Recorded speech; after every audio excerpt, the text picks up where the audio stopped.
Hey, everybody. It's a Wednesday, January the 4th, 2023 edition of The Bullpen with Adam the Bull.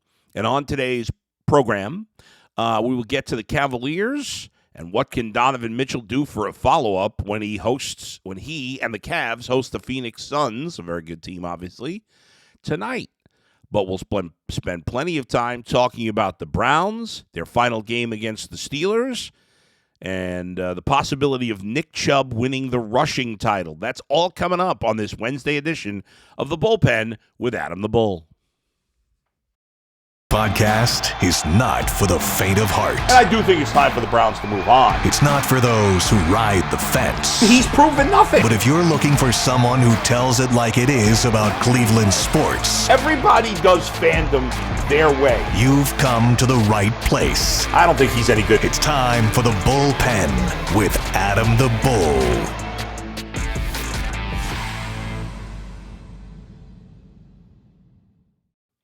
And then there was one. I'm having a little trouble speaking this morning. I don't know what's going on, but here we are in early January. I was sleeping with last night. It was so warm. I'm sleeping with the window open. I got the fan on.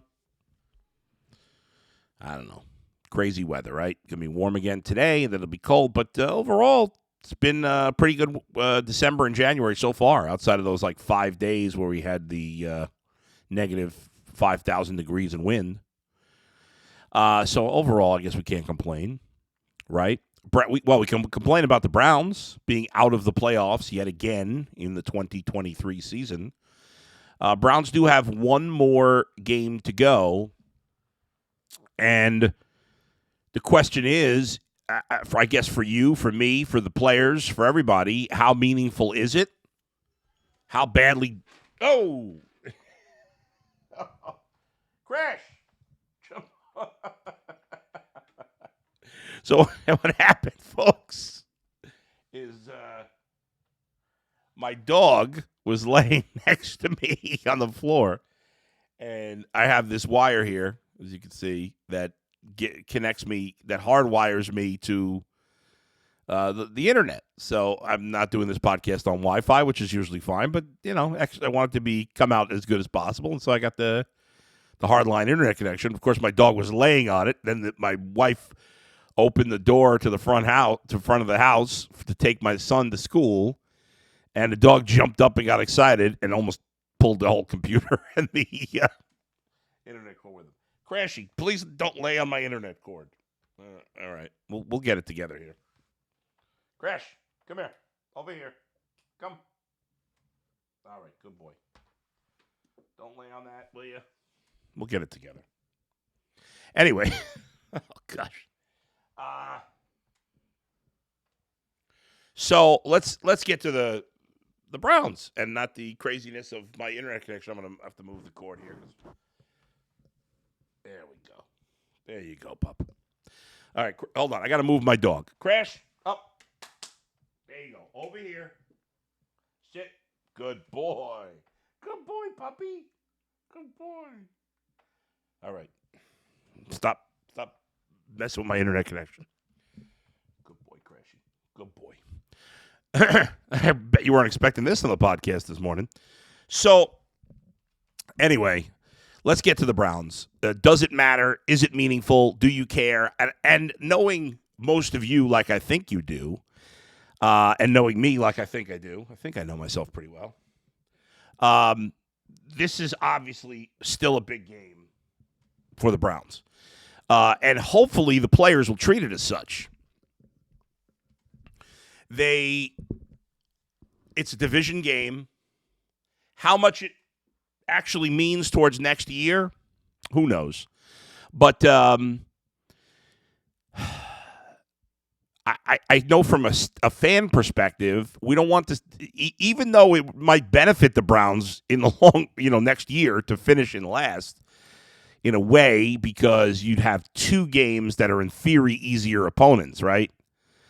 You play the fourth place team instead of the third place team. However, it's a division rival, and they have a chance to make the playoffs. So if you're the Browns, and certainly as Browns fans, you want to spoil that. Steelers fans have enough on you already. It felt like you were finally. It felt like a couple of years ago the Browns were finally passing the Steelers. The Steelers were 2-6 this year. I thought I was finally cashing that check of them being under 500, and I obviously selfishly want that to happen. Beyond the fact that I just like the rest of you can't stand the Steelers. So I think the Browns. I think from a fan perspective, this game definitely means something. I'm pumped to watch it. I want the Browns to win. You want the Browns to win. This idea, first of all, there's no draft pick to move up for. The idea you maybe get 2 easier games, who cares? That's just, you don't know how good those teams are going to be anyway. So, yeah, this game is meaningful. Now, will the players take it that way? I assume so. They took last week's game against Washington, where the Browns essentially knocked Washington out of the playoffs. They took that meaningful. They played that game as if it were meaningful, and I think they'll do it even more here. You want to always battle a rival. You love if you can. I mean, obviously the goal is to get to the playoffs and win a Super Bowl, but if you can't have that, you want to knock out other people and take away their chances of doing so. There's also individual goals here that I'm sure guys care about at least to some degree. Myles Garrett has last year. Myles Garrett broke the Browns franchise record for sacks in a season. It was 15 and a half. Let me just double check that. Wasn't it 15 and a half? Or, no, 16. I'm sorry. He had 16 last year in 17 games. Now, per game, he's done even better this year. 15 sacks in 15 games. He has never averaged more than a sack a game. He had 10 sacks in 10 games in 2019. He's always been just below a sack per game in his career, but has a chance to break the record, break the team record that he set last year with 16, or that he broke last year with 16. So he needs 1.5 sacks to break his own franchise record that he set last year. So obviously, the team should be number one, but if you get some sacks, you're probably helping the team. So there's always personal goals that different guys have. A bigger one in terms of the league is the possibility of Nick Chubb winning the rushing title. They talked about this a lot on the broadcast last week, which I thought was odd because he was way behind Josh Jacobs heading into the day. Now, Josh Jacobs got banged up at the end. Now, Josh Jacobs has rushed for 160 more yards than Nick Chubb. Nick Chubb is second. Derrick Henry, he moved past Derrick Henry because Derrick Henry didn't play last week. And so Derrick Henry's still in the mix because he'll play this week against Jacksonville, and obviously Nick's going to play against Pittsburgh. Josh Jacobs, who if he plays will almost definitely win the rushing title, is questionable to play in the Raiders' last game when they're playing the Chiefs. So if Jacobs plays, he's going to probably win the rushing title. If he doesn't, then it's up for grabs between Nick Chubb and, well, listen, he may still win the rushing title. He's up 160 yards on Nick Chubb and 179 yards on Derrick Henry. So there's a decent chance he'll win the rushing title even if he doesn't play. But if Jacobs doesn't play, then Nick Chubb and Derrick Henry are both in play to potentially pass him in the final week of the season. Now, I don't know how meaningful that is to Nick Chubb. On the broadcast last week, Adam Amin and Mark Schlereth were pointing out that it was meaningful to the players, to the offensive linemen. Wouldn't shock me if the offensive linemen cared more about that than Nick Chubb did.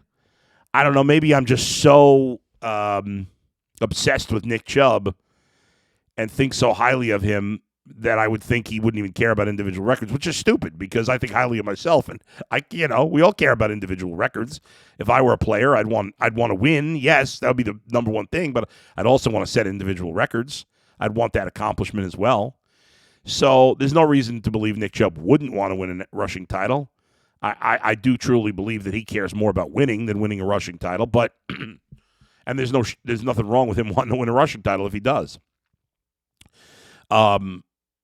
But I if I think about it, is it less meaningful? Nick Chubb in the end will have played one more game than Josh Jacobs or Derrick Henry. Is it less meaningful if you do it in less games? I don't think so. My first thought was, well, does it mean as much? But then I'm like, well, Nick Chubb was averaging less carries per game than Derrick Henry. Is that less meaningful for Henry? Plus, being able to win the rushing title, part of that is the durability to stay healthy. Nick Chubb, has missed some games over the years, and this year he hasn't. This year he stayed healthy the whole season.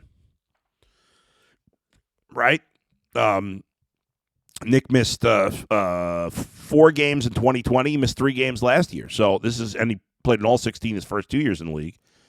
So I think that's part of it, is the durability to make it through a full season. And if you look at Nick Chubb's had 290 rushing attempts this year. Derrick Henry, I'm guessing, has had way more than that, even though he didn't play last week. Derrick Henry has had, how many rushing attempts does Derrick Henry have on the year? 319. So even though Derrick Henry played one less game, he has 29 more rushing attempts. I'm not sure about Josh Jacobs, but if he doesn't play, it's because of injury. So what are you going to do? Josh Jacobs has even more than Henry. Because he played last week, 323. So the reality is there's nothing taken away from Nick Chubb because Derrick Henry is going to finish with more rushing attempts. And even if Josh Jacobs doesn't play, Nick Chubb would have to have 34 rushing attempts to end up with more rushing attempts than Josh Jacobs. Which is not going to happen. So if Nick Chubb wins the rushing title, he will do it with less rushing attempts than Derrick Henry and Josh Jacobs, even though he played one more game than those guys. That's assuming Jacobs doesn't play this week. I don't know that. I don't know whether he's going to play or not this week. So, yeah, I mean, if Nick Chubb wins the rushing title, it's pretty impressive. A couple other things in terms of stats. I mean, for the Browns specifically, a couple other, like, maybe personal goals, not like league things here, but Amari Cooper has a chance to get 1,200 yards. To me, 1,000 yards used to be that impressive line in the AFC, in the NFL for receivers and running backs. Now, to me, the number's 1,200. That's a level of, like, I think of 1,200 like I used to think of 1,000 yards, especially for wide receivers with the way they throw the ball. Amari Cooper needs 91 yards in this game to hit 1,200, which would be obviously very impressive. His career high, I think he had over 1,200 once, I believe. No. This would be his best. He has a chance for his best total. The most yards he's ever had in a season, he's had over 1,100 3 times. He had 1,153 with Oakland in 2016. His career high is 1,189 for Dallas in 19, and 1,114 for Dallas in 2020.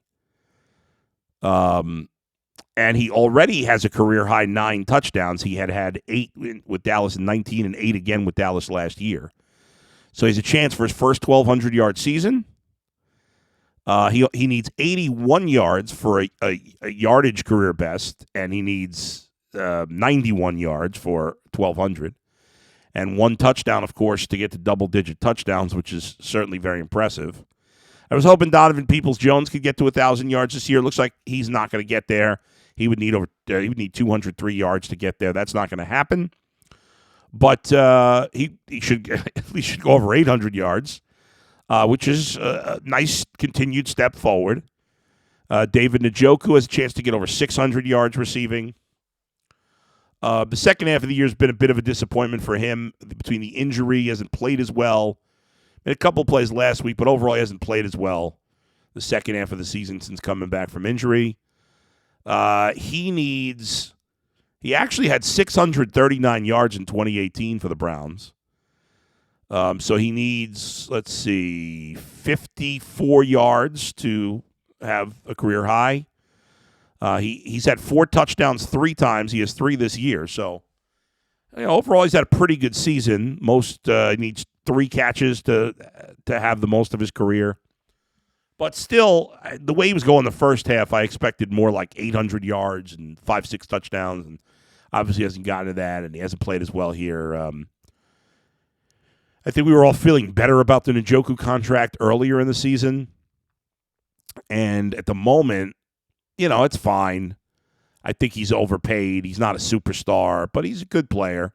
And I think with Deshaun Watson, he'll probably, if he stays healthy next year, with Deshaun Watson, he should, have an even more impactful season, I would think.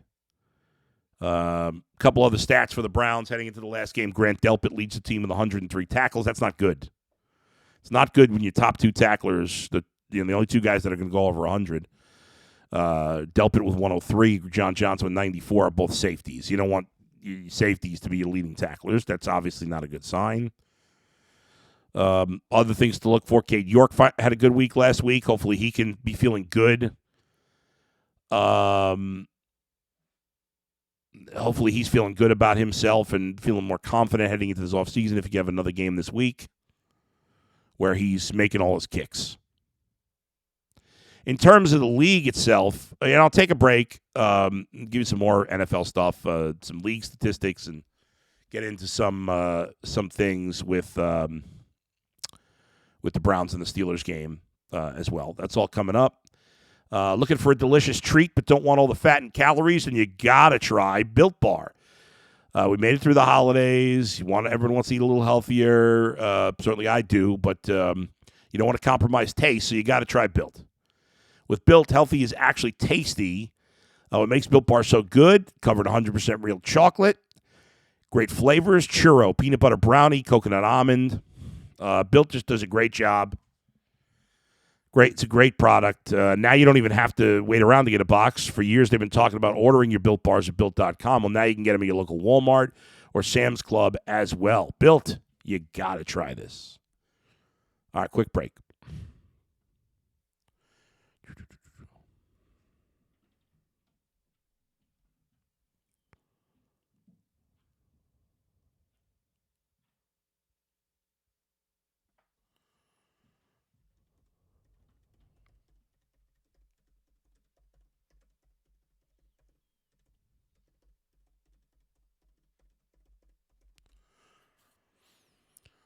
Okay, let's bring it back.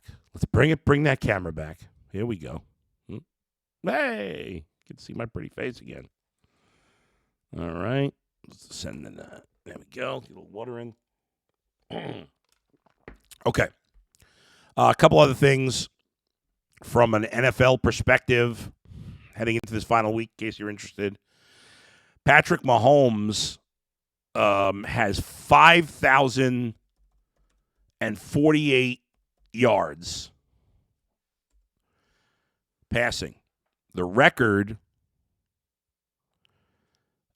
is 5,000. Let's see. What? I think the record, I can't remember now if it's Peyton Manning or Drew Brees. What is it? Peyton Manning, Mahomes.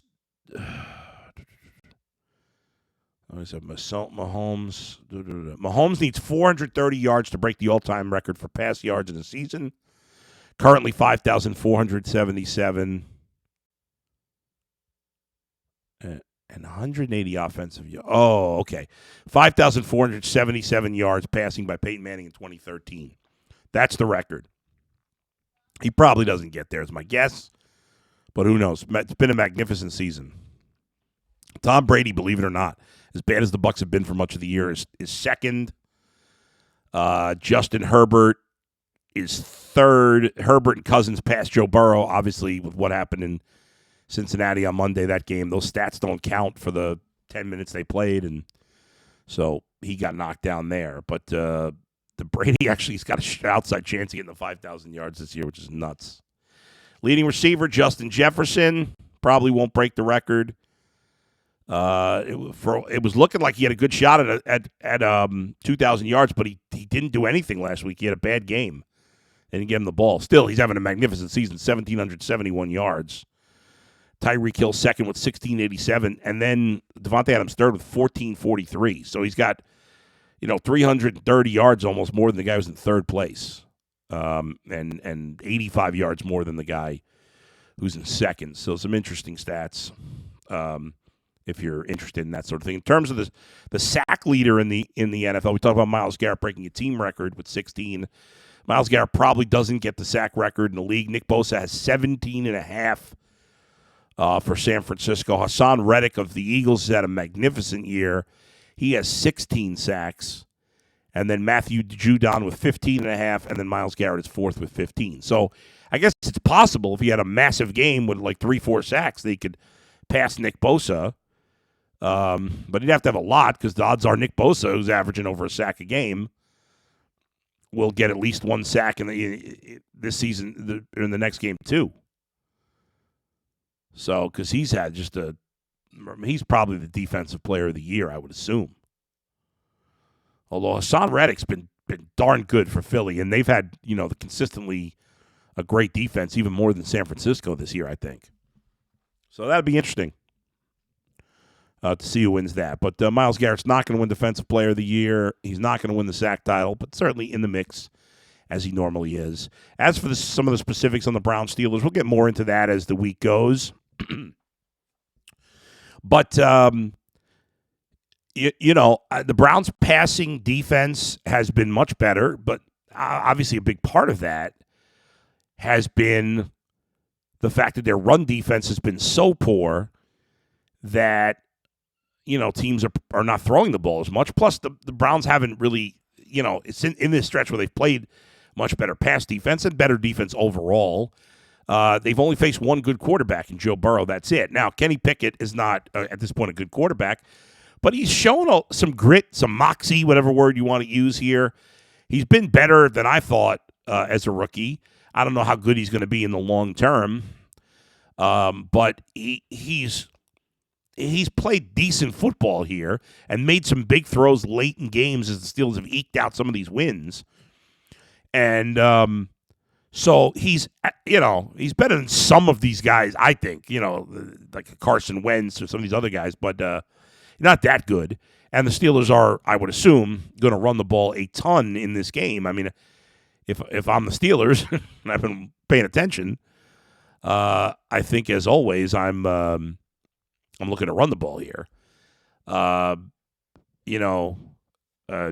Warren has been a nice addition to the running game this year. Najee Harris, who got off to a bad start, they couldn't run. The Steelers' offensive line has improved as the season's gone along.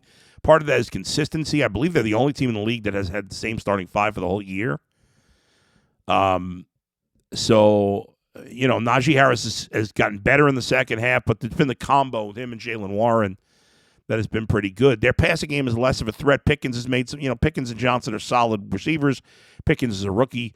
Deontay Johnson has not gotten into the end zone the whole year. It's remarkable. Not a single touchdown. I mean, it's really hard to believe. I don't remember how many he had last year. But for a receiver as good as him, not to have any touchdowns. Let's see. Deontay Johnson touchdowns. He had 5 in his rookie year, 2019. 2020, he had 7. Last year, he had 8. This year is 0. And, he's had 84 receptions, which is, he'll end up, if he gets 5 or more catches in the final game, he'll have the second most receptions in his career. In his rookie year, he had 59 catches and 5 touchdowns. The second year, he had 7 touchdowns and 88 catches. This year, he has 0 and 84. He's catching the ball, the percentage. He's not getting as many big plays, and that's been part of it. Steelers, even though Ben Roethlisberger was falling apart, the Steelers threw the ball deep more than they are now. So anyway, it's been a weird season for him. So I expect the Steelers to be obviously run heavy in this game, as most teams have been against the Browns, especially in the second half of the season. All right, quick break, and then some thoughts on the Cavs getting back on the court tonight, and then what Donovan Mitchell does for an encore. That's coming up next in the bullpen with Adam the Bull.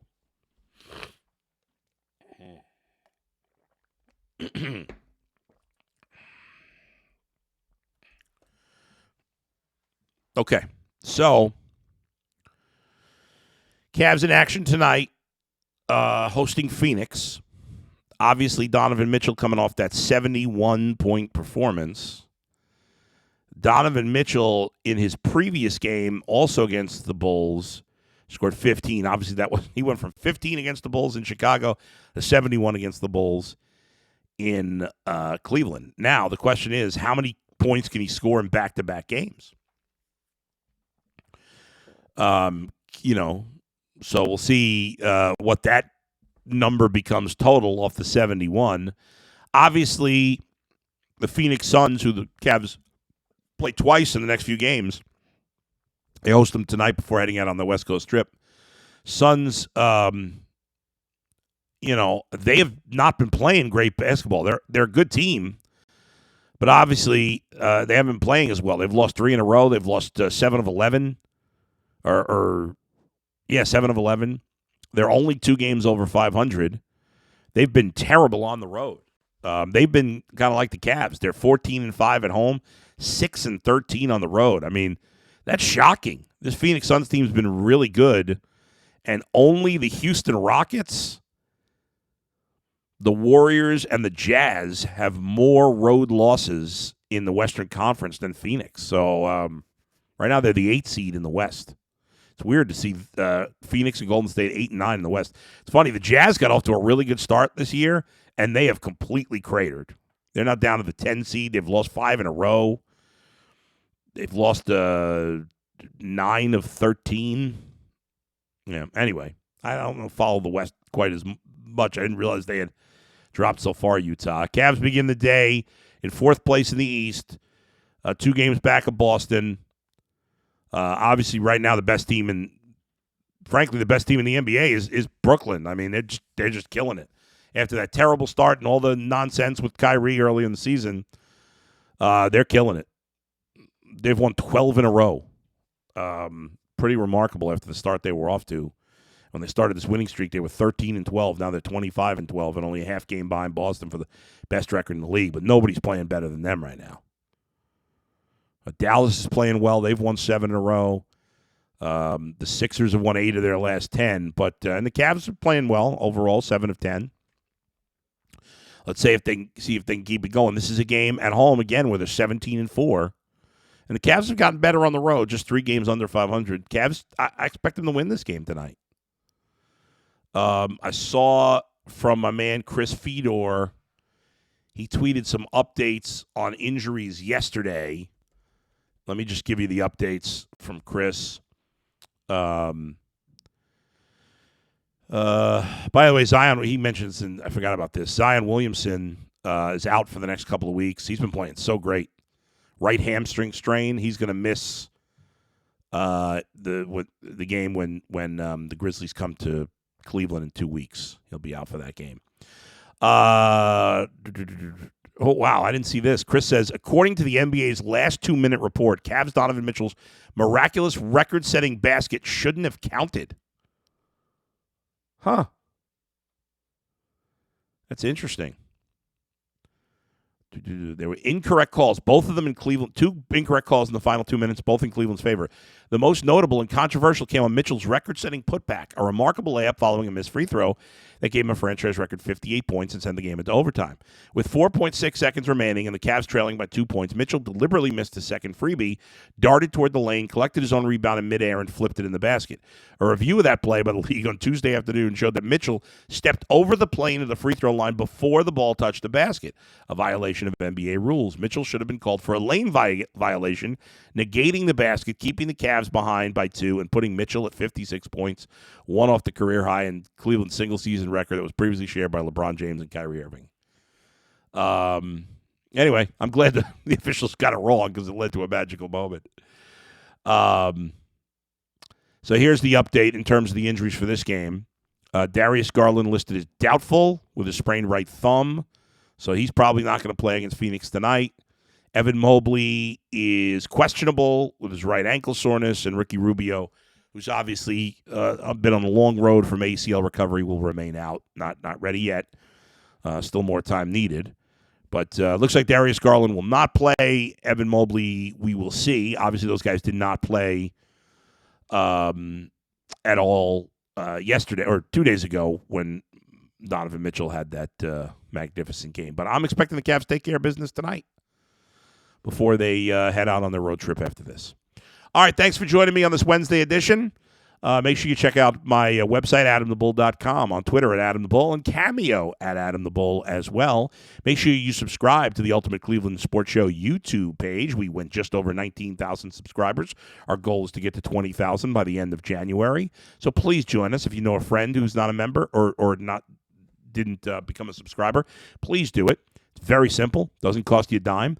All you got to do is click on the subscribe button and then click on the bell to get alerts. And every time I put out a podcast, every time the show puts out a podcast, every time we do one of the YouTube shorts, every time we do a post-game show, you will get alerted and you will know that there's something new to watch. So, or either live or recorded. So hopefully you can do that. Consider becoming a member of the Ultimate Cleveland Sports Show. It's for $4.99 per month.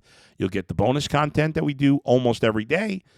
Plus the emojis and the badges and the community chat room, which is available all the time, even when we're not on. I'll talk to you tomorrow. Where else but right here in the bullpen with Adam the Bull. See ya.